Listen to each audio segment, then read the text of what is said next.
సంగీతానికి ఉన్న శక్తి గురించి ప్రత్యేకంగా చెప్పాల్సిన అవసరం లేదు. సంగీతానికి రాళ్ళు కూడా కరుగుతాయి అని అంటుంటారు. సంగీతానికి రాళ్ళు కరుగుతాయో లేదో చెప్పలేము కానీ, ఖచ్చితంగా కొన్ని మనసులు మాత్రం కరుగుతాయి. ఒక మంచి పాట సరికొత్త ప్రపంచంలోనికి తీసుకెళ్తుంది. ఒక మంచి పాట ప్రశాంతతనిస్తుంది. ఒక మంచి పాట మనల్ని కదిలిస్తుంది.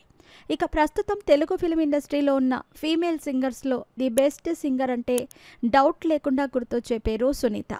ఈ వేళలో నీవు అంటూ ఏ ముహూర్తాన సునీత పాడటం మొదలుపెట్టిందో ఇప్పటికీ ఆమె పాటల ప్రయాణం విజయవంతంగా సాగుతూనే ఉంది. సునీత 17 ఏళ్ల వయసులోనే కృష్ణవంశీ దర్శకత్వంలో శశిప్రీతం సంగీతం అందించిన గులాబీ సినిమాతో ఇండస్ట్రీలోకి ఎంట్రీ ఇచ్చింది. ప్రతి వేదికపైన ఆమె ఈ పాటని పాడుతూ ఉంటుంది. గుంటూరులో పుట్టి పెరిగిన సునీత విజయవాడలో చదువుకున్నారు. చిన్నప్పటి నుంచే సంగీతం మీద ఆసక్తితో పెమ్మరాజు సుబ్బారావు అనే గురువు దగ్గర కర్ణాటక సంగీతం నేర్చుకున్నారు. కలగా కృష్ణమోహన్ అనే గురువు దగ్గర లలిత సంగీతం 8 సంవత్సరాల పాటు నేర్చుకున్నారు.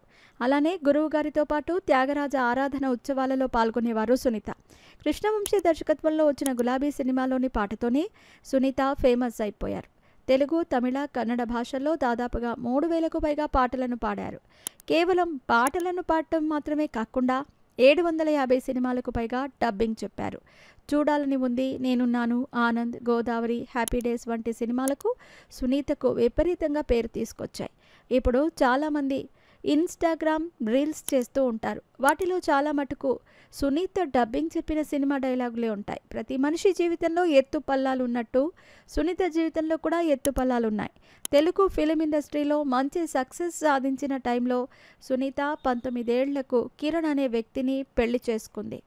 వీరిద్దరికీ ఆకాష్, శ్రేయ అని పిల్లలున్నారు. కొన్ని కారణాల వల్ల విడాకులు తీసుకున్నారు. మ్యాంగో మీడియా గ్రూప్ అధినేత అయిన రామ్ వీరప్పనేనితో 2021 జనవరి 9న ఈవిడకి రెండో పెళ్లి జరిగింది. ఇక ప్రస్తుతం సునీత పాటలు పాడటమే కాకుండా కొన్ని రియాలిటీ షోస్కి న్యాయ నిర్ణేతగా కూడా వ్యవహరిస్తోంది.